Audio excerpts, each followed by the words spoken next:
Picture this. You're a child no older than the age of 5 or 6. Your father has you bent over his knee with your pants pulled down to expose your bare ass, lecturing you on something that you did wrong. Your mother stands by, watching in silent endorsement. You attempt to bargain with him, anything to prevent what will happen next. Then comes the pain. You scream, but it doesn't stop. 1, 2, 3, more if needed. You're wailing now, begging for it to stop.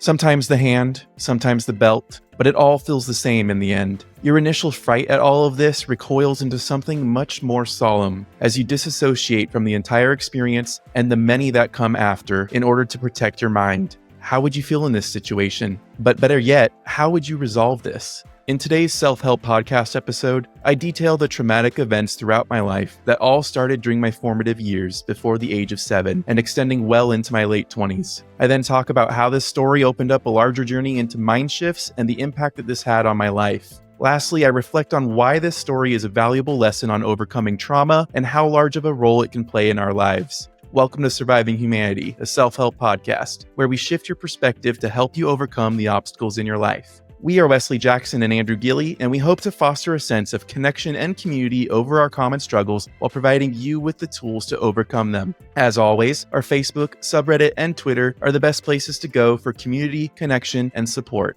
Links to these are in the show notes. Let's get started. This is a story that I've touched on before within this podcast, but only vaguely and briefly. My experience with trauma, as well as Andrew's, serves as the foundation and impetus behind Surviving Humanity's mission and vision. Buckle up because I'm going to do my best to cover nearly 3 decades of my life in the span of this episode, but I hope you stick with me because the end result, I feel, will be worth it. So the main characters in my story are each of my 4 immediate family members. However, as I alluded to in the intro, this particular cycle of abuse extends much further into the past, known as generational trauma. Please note from here on out that I am only remarking upon my own personal experiences within these events, as well as my thoughts and feelings towards them. So, within my family, you have my dad, my mom, myself, the oldest, my brother, who is just 14 months younger than me, and then my sister, who is 3 years younger than me. For reference, at the time of this episode, I am 31. As you can see, I became an older brother at the tender age of just over 1 year old, which has profoundly affected my sense of responsibility for others. This notion was heavily reinforced by both of my parents as I was growing up, and then further cemented later on in my life as I felt compelled to step in as some sort of pseudo-dad leading up to and after my parents' separation in the fall of 2010. As I mentioned in the intro of this episode, much of my early life was shaped by the fear of punishment,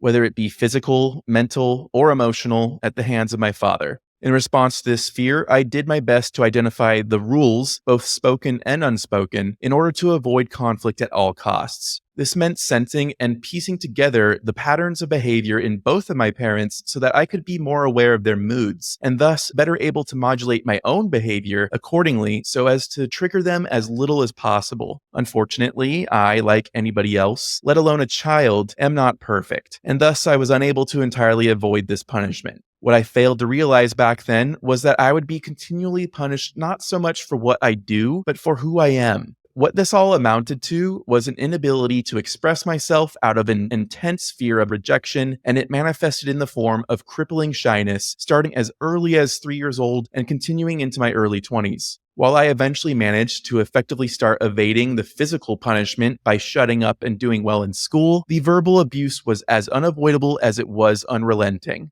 My younger brother, unfortunately, was not so lucky, as once I had been broken in, as I like to call it, the attention quickly shifted towards him. But to this day, I still have to actively stop myself from referring to myself as dumb or stupid, whether it be aloud or in my head, and to this day, I am still battling the physical effects of hourglass syndrome as a result of being told to suck in my stomach so as not to look fat. To this day, I still struggle to allow myself the time, space, needs, and boundaries to fully enjoy life. But to this day, I have never stopped trying. So even at the age of 4, adults started trying to brand me negatively by suggesting unhelpful terms such as oppositional defiance disorder, or ODD for short. This began in response to my refusal to partake in the nap time that everyone else was. Instead, I wanted to read. Yes, that's right. While everyone else was napping at the age of 4, I was reading. This began actually during my first year of preschool at the age of 3. What my second preschool teacher failed to realize is that I am hyperlexic. However, my hyperlexia was just the tip of the iceberg, for this is in fact just one facet of my particular flavor of autism, which in turn is just one facet of my twice exceptionalism. So this misunderstanding of me was the reason why I was prevented by my third grade teacher later on from joining the Gifted and Talented Education Program, or GATE for short. Her reasoning? I was struggling with long division. This was despite reading several grades above my reading level and excelling in all other subjects in school. The underlying factor here was in fact my dyscalculia. Think of it like dyslexia for math or numbers. And despite being placed in honors and AP math classes throughout the rest of my educational career, I struggled greatly without any form of formal support the entire way. Luckily, 1 year later, my fourth grade teacher saw beyond my learning disabilities, and I was promptly admitted to the GATE program after passing the testing process. However, this lopsided view of me, unfortunately, was not just limited to a few of my teachers. It is the issue that lies at the core of me being called dumb, stupid, idiot, or dumbass by my own dad and others throughout much of my life. This is the reason why I felt deficient or broken for so long and had such a large void of self-love within me. My intense curiosity and need to know the meaning or why behind things consistently got me into trouble with authority figures throughout my life, as they continually punished me in varying ways for questioning the status quo. As I grew and began to experience trauma, the addictions, the ADHD, the bipolarity, and the complex PTSD soon followed.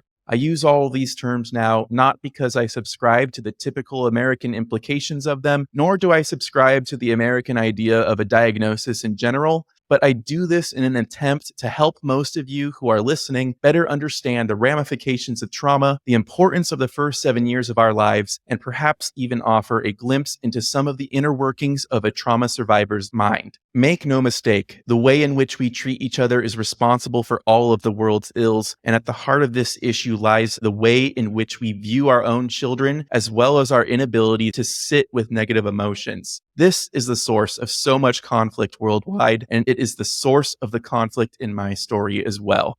The conflict within my story only grew as I got older. My depression got much worse both during and shortly after my final semester of high school due to experiencing several losses in short succession. This included breaking up with my very first romantic partner, moving away from all of my friends, coming down with pneumonia during my university orientation week, and my parents finally separating. All of this happened within the span of only 4 months. All of a sudden, I was much more alone. My support scaffolding was nearly obliterated, and I had nothing in my proverbial toolkit at the time to help myself. My world was turned upside down, and I began to fall deeper into despair. The separation between my parents caused them to transform into even worse versions of themselves, as they never got over their resentment towards each other. This manifested in both of them as narcissism, which effectively destroyed what little scraps of love were left within my family. What this all led to was me taking a medical leave of absence from the University of San Diego in November of 2010. During this time, I was mandated as part of the agreement with the university to begin seeing a therapist and psychiatrist, the latter of which prescribed me Wellbutrin for my severe depression and anxiety. Wellbutrin is a norepinephrine dopamine reuptake inhibitor, or NDRI for short. However, the Wellbutrin made me feel like a zombie while also turning me into an even worse insomniac, so I quickly stopped taking it despite not telling my psychiatrist. Fast forward to the summer of 2011. I'm now working full-time for my dad during the months leading up to my return to university, during which I continue to experience severe anxiety. Yet, this is also the time I cease therapy. However, I insist to my psychiatrist on returning to my university studies and reveal to them that I had not been taking my prescription since nearly the beginning in an attempt to show them that I was ready to go back to school. Thankfully, my appeal worked, but much of what is driving me at this point to go back to school is an intense feeling of shame provoked largely by my father around not doing anything during my medical leave of absence. This only further delayed my grieving process over the loss of my nuclear family dynamic. But now it's December of 2012. I've returned to my psychiatrist yet again, noticing that my depression symptoms have returned since the summer. I'm still skipping classes left and right, and now I'm placed on academic probation by my university. My psychiatrist's solution to all of this? Prescribing me Prozac. Unfortunately, at the time, I wasn't aware that psychiatrists are little more than pill pushers, and I thought that going to them was my only avenue for getting help. I silently accept, but yet again, I don't take the medication. I returned to the psychiatrist again the following month in January of 2013. By this time, I've started to realize my serious inability to pay attention being the source of much of my woes. I suggest ADHD to the psychiatrist, to which they then agree to put me on a trial of Strattera. For reference, my brother was put on ADHD medication in 3rd grade. Looking back, I should have been as well. After being prescribed Strattera, my academic situation turns around completely. Within 6 weeks, I go from being on academic probation back to B's and soon after A's. However, I end up discontinuing my ADHD medication as well, as the side effects of feeling like someone else or less like myself were never worth the increased focus for me. But let me be very clear for everyone here. American prescription medication did little to nothing to help me in the realm of my depression and anxiety. What actually helped me was the talk therapy, and later in 2013, having some semblance of meaning and purpose, which came in the form of my student organization, USD Esports, now known as Torero Gaming. These prescription medications don't help you process the emotions you're feeling. They only make them go away. Suppressing your own emotions does little good in the long run. Prescription medication is little more than a band-aid solution to something that is not really a problem. If people were instead taught how to sit with and process negative emotions, we would be so much better off as a society here in the US and throughout the world. This was my dilemma. I didn't know how to identify my own emotions due to suppressing them so long out of a fear of reprisal from my parents that I began to fear my very own emotions. Being unable to identify, let alone sit with my negative emotions, has had profoundly negative impacts throughout my life. I've lost relationships, both platonic and romantic, because of it. I've spent decades hating myself and viewing myself as broken because of it. I did everything I could to run away from my own feelings every time they arose and to escape the dismal reality of my life. And due to the lack of support around me, I fell deeper into addiction, much like my younger brother. This began with video games at the age of 5, but eventually progressed into sex, alcohol, and cannabis as I grew older. As I began to experience trauma in the professional world, I found myself falling deeper into my vices despite having quit binge drinking. One addiction was always replaced by another.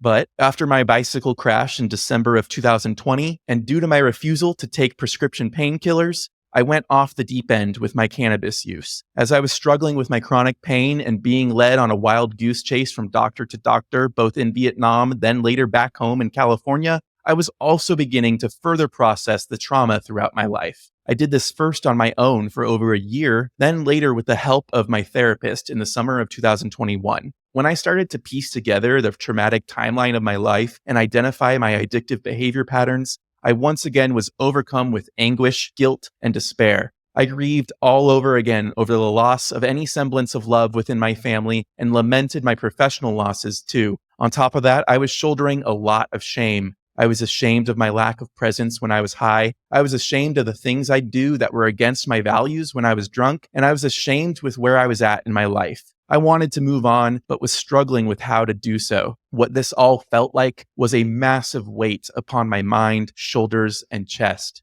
It was beginning to crush me. I was carrying so much pain inside of me still, and it had nowhere to go. I was reaching the end of my proverbial rope, grasping at straws as I continued to attempt to heal both my body, mind, and spirit at the same time. In my life, overcoming the many obstacles that were laid before me was a journey that didn't have a straightforward or linear path. It involved a lot of introspection and a series of incremental changes peppered with the occasional transformative breakthrough. Often, the healing process felt like 2 steps forward, 1 step back. The healing began when I started talking about my trauma, engaging in talk therapy, and opening up about my experiences. It was a slow and at times daunting process, but it was essential in breaking down the barriers that I had built around my emotions out of fear. It was through this process that I started to recognize the patterns in my own behavior and began to unravel the complex web of generational trauma that had ensnared my family and myself. Along with therapy, finding a sense of purpose and meaning through my student organization was instrumental in overcoming my depression and anxiety. This organization gave me a sense of community, a place where I felt I belonged. The feeling of being part of something bigger than myself, of having an impact, provided a significant counterweight to my depressive thoughts. Then came the process of identifying and addressing my addictive behaviors. This was not easy, and it was marked by periods of relapse, guilt, and shame. However, the key was to not dwell on these setbacks, but to learn from them. Each stumble, each fall was not a sign of failure, but an opportunity to learn more about myself and my triggers. Ultimately, what helped me the most was the process of self-acceptance. This was not about accepting that I was broken or damaged, but recognizing that I was not. It involved rejecting the negative labels that were imposed upon me by others and that I had internalized over time. It was about reclaiming my narrative and acknowledging that while trauma was a part of my past, it didn't have to define my future. Overcoming the obstacles in my life was and continues to be a journey of healing, self-discovery, and resilience. It's about making peace with my past, understanding the patterns that have been passed down through generations, and finding ways to break that cycle. It's about learning to sit with my negative emotions instead of suppressing them or running from them. Most importantly, it's about learning to love and accept myself, flaws and all.